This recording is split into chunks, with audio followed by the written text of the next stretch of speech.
Welcome back to this week's lecture of hydraulic engineering. We are going to study about laminar and turbulent flows. This is the week 3 of this module, and this will comprise of almost 5 lectures of half an hour each. So, proceeding to laminar and turbulent flow, it is important to tell you about what these type of flows are. Okay, so my question to you is, have you ever observed a candle smoke plume?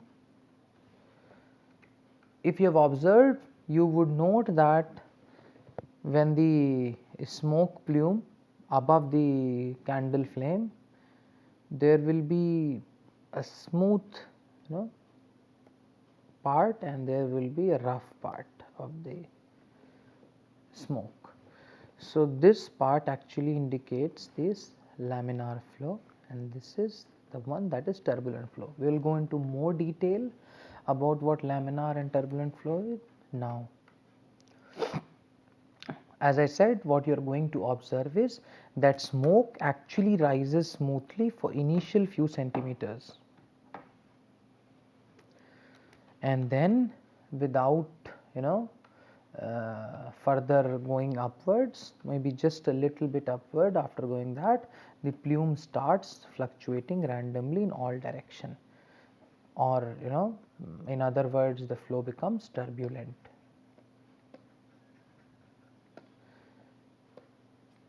And this is indicative of laminar flow. The figure has been adapted from Sengel book, Fluid Mechanics, Fundamentals and Application, McGraw-Hill Higher Education publication. So, as I said, the flow regime in the first case, this is the first case, is called the laminar flow, or smooth streamlines are there, and it is actually a very highly ordered motion. So, no problems at all, very smooth. In the second case, the flow regime is turbulent. This means the velocity fluctuations are there and it is a highly disordered motion. So, any chaos, any fluctuations in the velocity is called turbulence, and this is the flow that is associated with this is called a turbulent flow. So, what we observe is fluid flow in a pipe is laminar when at low velocities. So, if the velocity is very low, the flow in the fluid can be laminar, okay, and as the velocity increases, the flow becomes turbulent. So, higher velocities are associated with turbulent flow and lower velocities are associated with laminar flows. This is the most general thing, but it also depends on some other parameters which we will see in the upcoming slides. So, if the flow is laminar, whether the flow is turbulent, it does not only depend on the velocities.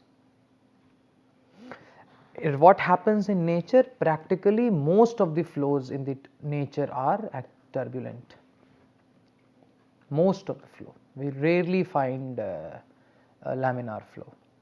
One real life example of a laminar flow actually occurs in our blood system.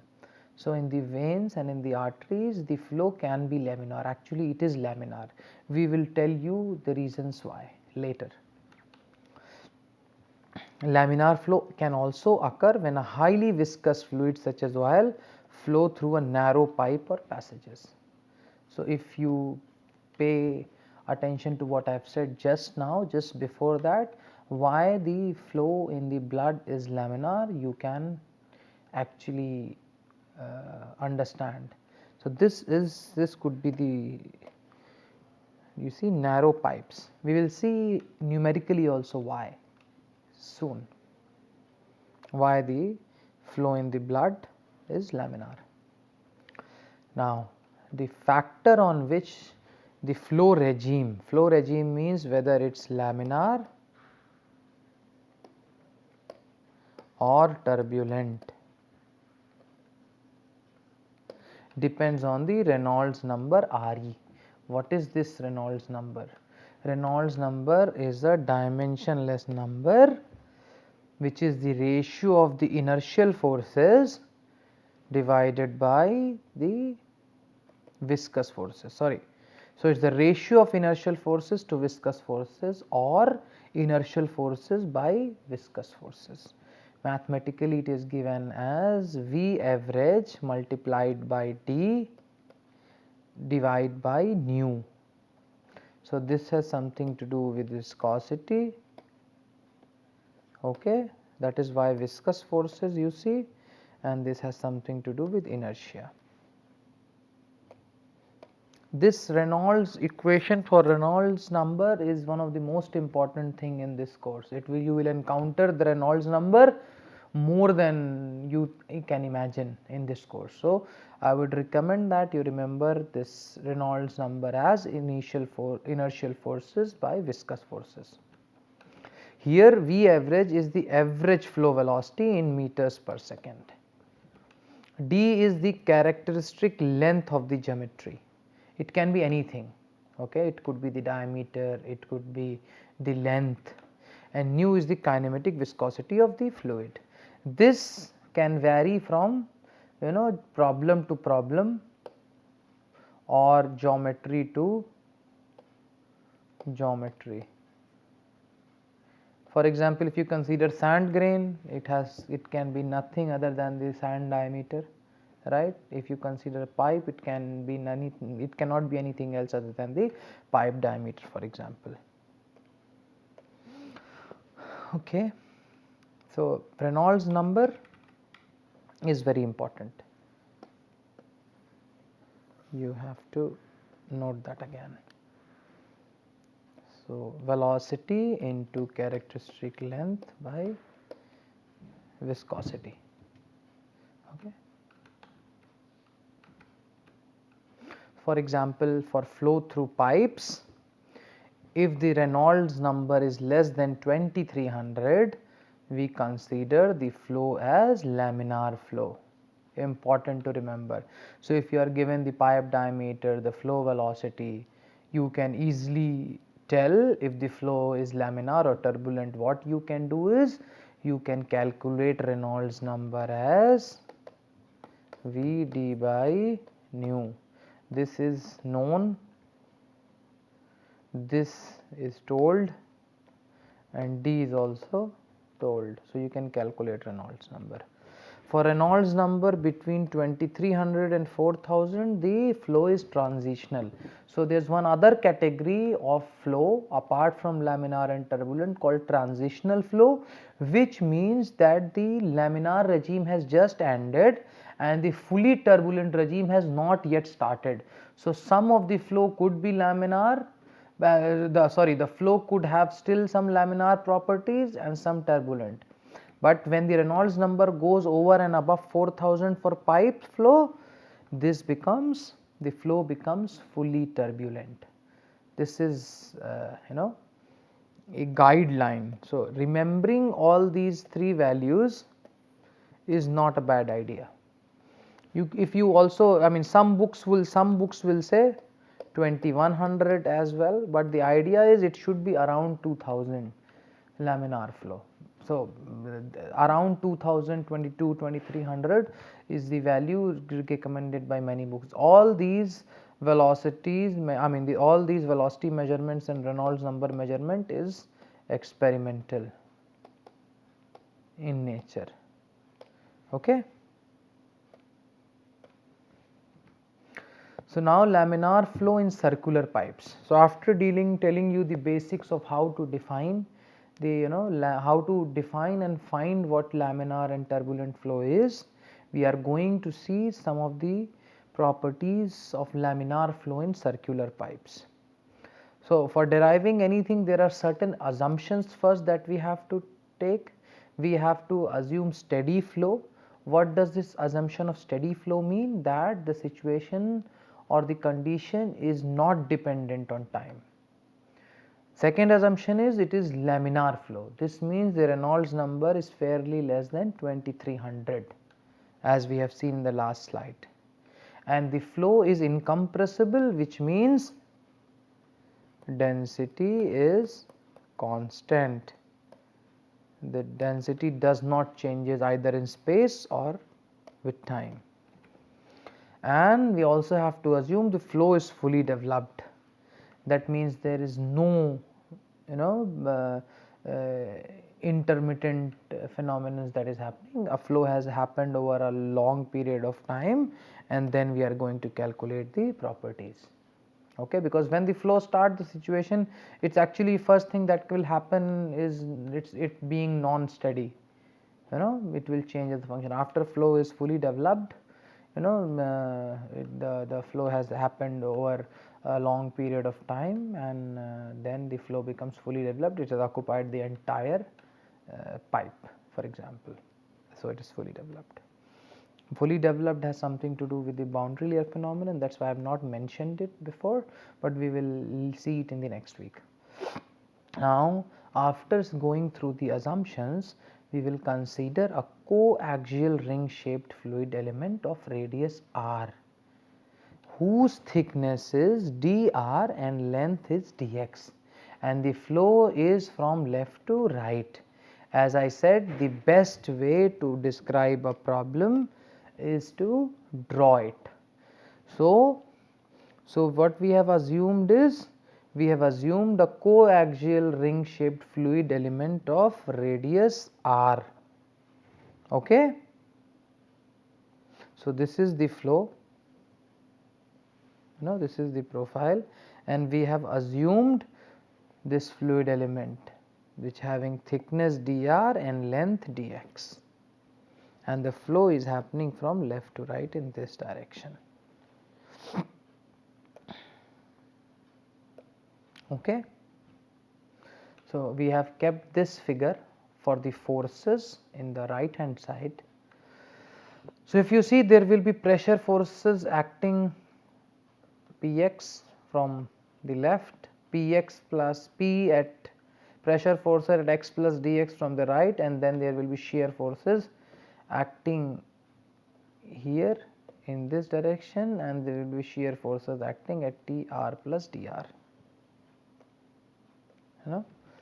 And if we apply the force balance, so the force due to this will be 2 pi r into dr. So pressure into area will be the force. This is the area and this is the pressure.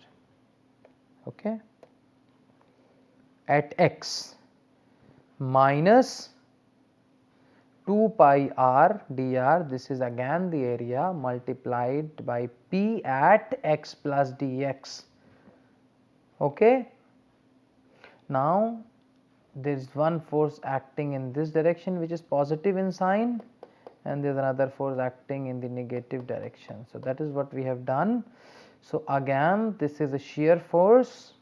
So we have multiplied this tau here, the one here, with 2 pi r dx, because this is the thickness over which it is, so this is the length over which it is acting. Okay. So this was, if you see, this was dx and this was dr. So multiplication of dr was done for pressure at, for this force and this force. However, multiplication with x will be done for the shear stress and the shear stress here. So this was positive sign, 2 pi rx dx in the area, and the shear stress is tau at r, minus, because this is the minus one because it is in the negative x direction, same area 2 pi rx r dx into tau at r plus dr.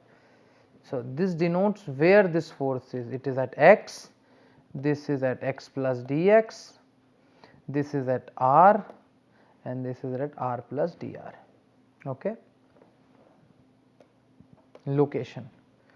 So now if we rearrange this equation here, equation 1, and we divide both sides by 2 pi r dr into dx. So this equation will come out to be r px plus dx minus px by dx, because 2 pi r dr will be cancelled from here and here. Okay, so this is the first term and the second term will happen. So here 2 pi r dx will be cancelled out and the dr will remaining, so it will be this term, and both will be, sum will be equal to 0. Very simple to obtain, just considering this and this, no? So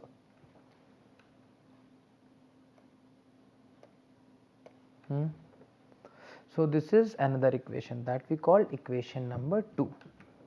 Now equation number 2 can be written as simply, you see,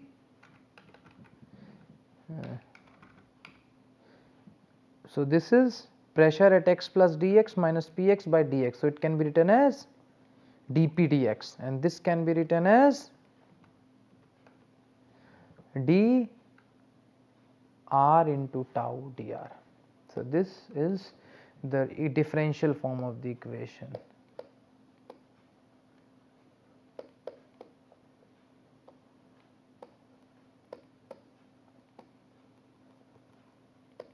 Okay. All right. Now, if we use the standard tau is equal to minus mu du dr, why do we do this? Actually, this is an assumption for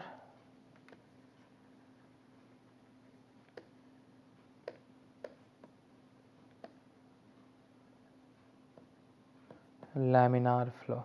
So if we have a laminar flow, we can assume shear stress as a function of minus, as a function of du dr, or in other terms T is equal to minus mu du dr.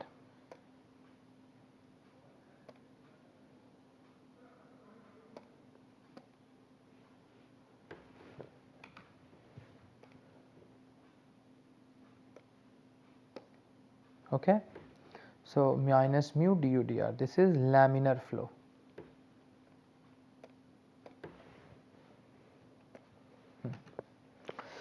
So if we use this equation here, then what we get? We can get mu by r d dr of r du dr is equal to dpdx, because this minus will make it come on this side and this dpdx can be on the left side, right side. All right. So now what is dpdx? So to find dpdx, we have to consider the force balance on fluid element of radius r. Okay, so we consider a fluid element of radius r. It is quite simple. Their pressure here is P, so it becomes pi r square P, this force, and this force is pi r square P plus dP, and the same thing is there is the shear stress acting, okay, here.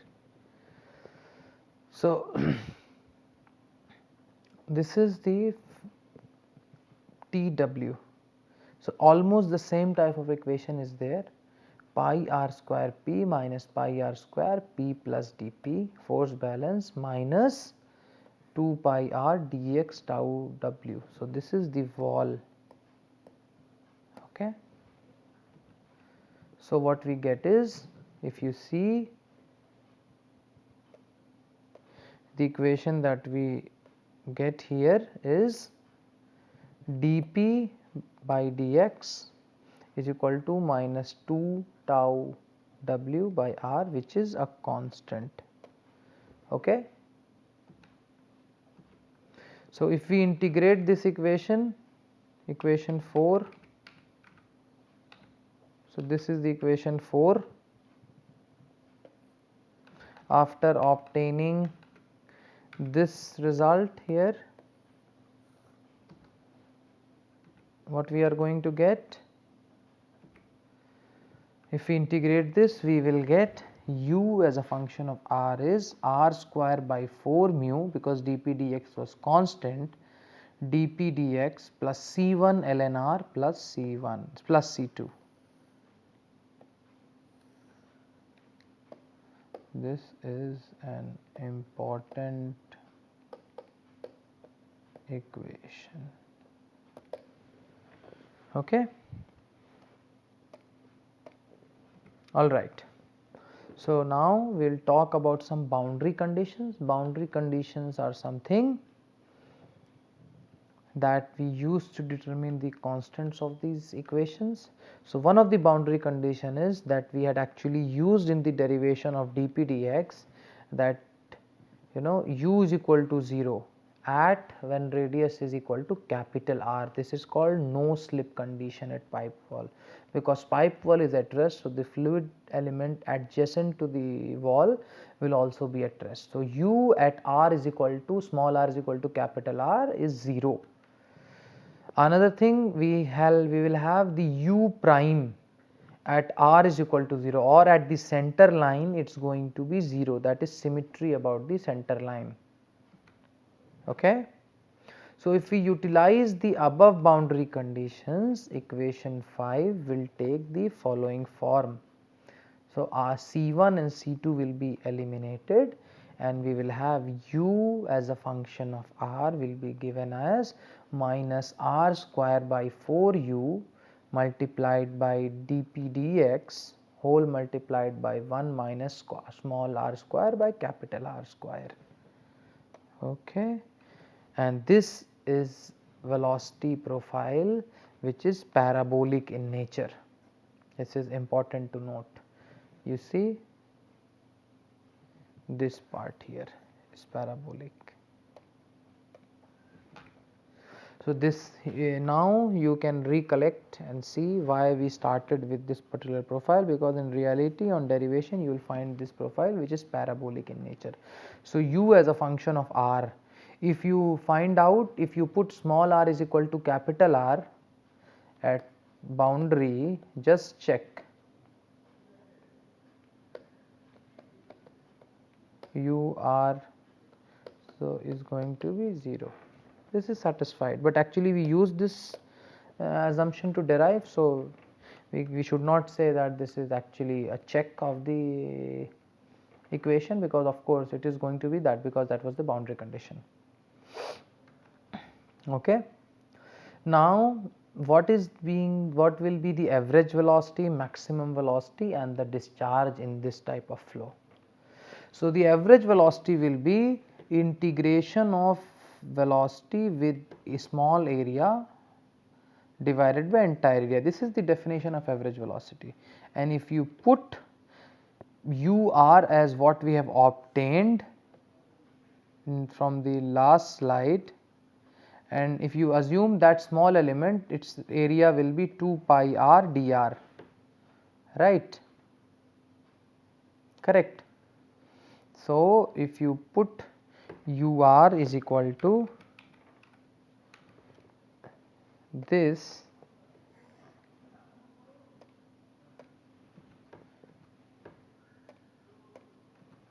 and area is 2 pi r dr, then you are going to obtain the average velocity as minus r square by 8 mu multiplied by dpdx. This is again an important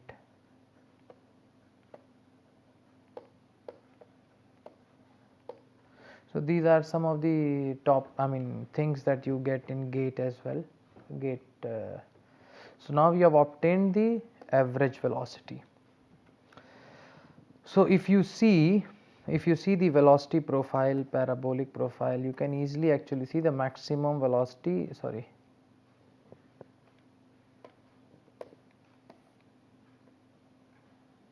the maximum velocity occurs at r is equal to 0, right.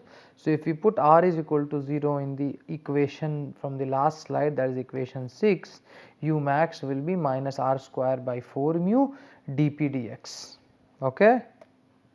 And it is very, if you see the relation, u max is equal to 2 times u average, right. If you divide this by divide this, you will get 1 by 2.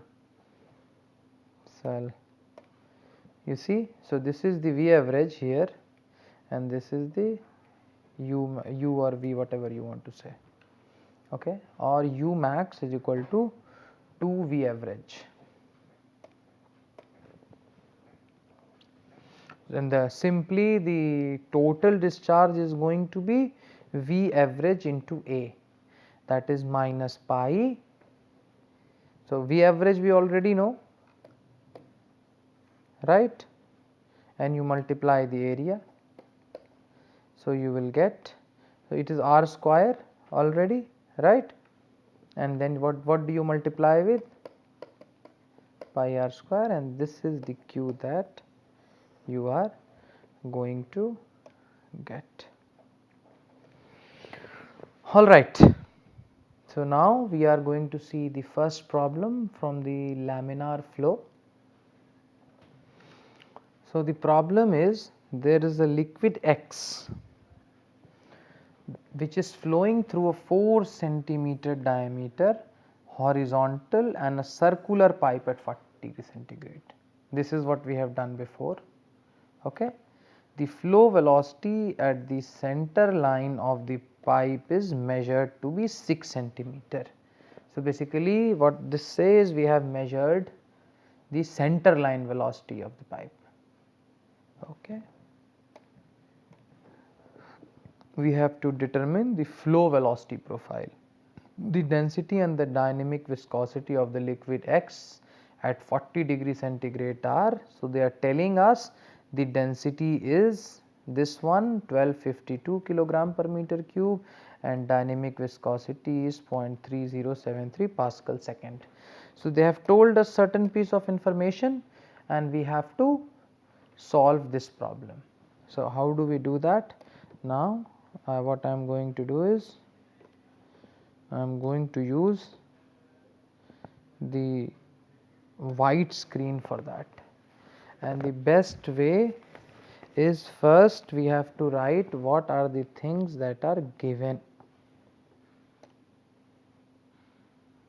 So we have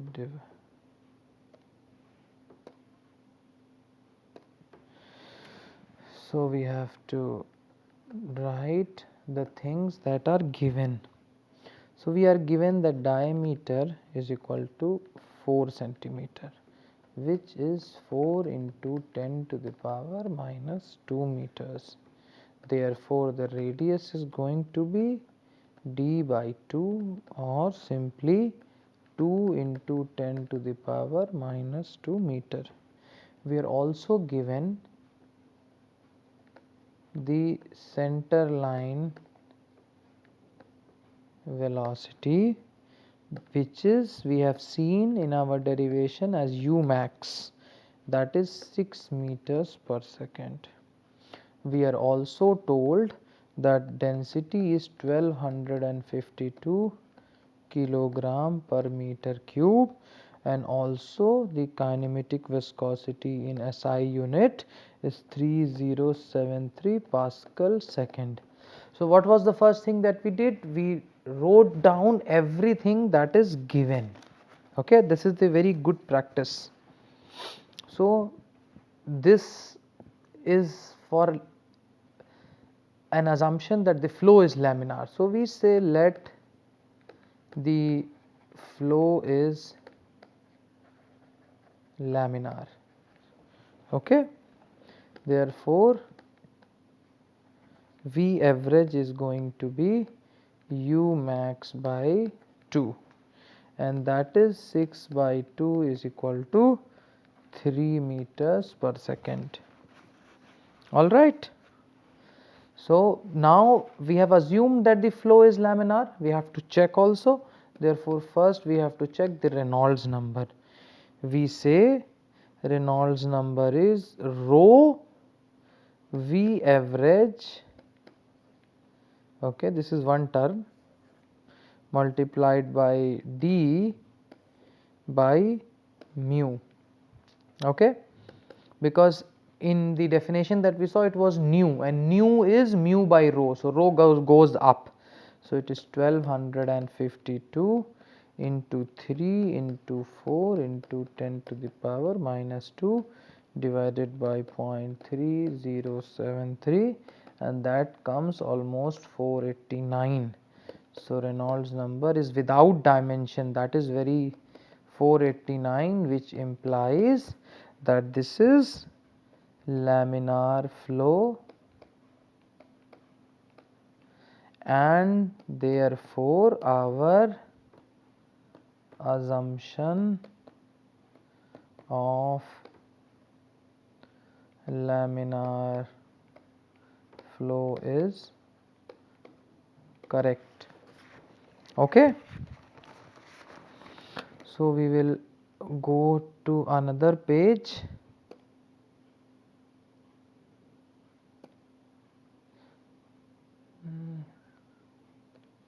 So we will go to white screen again, okay. So we say for laminar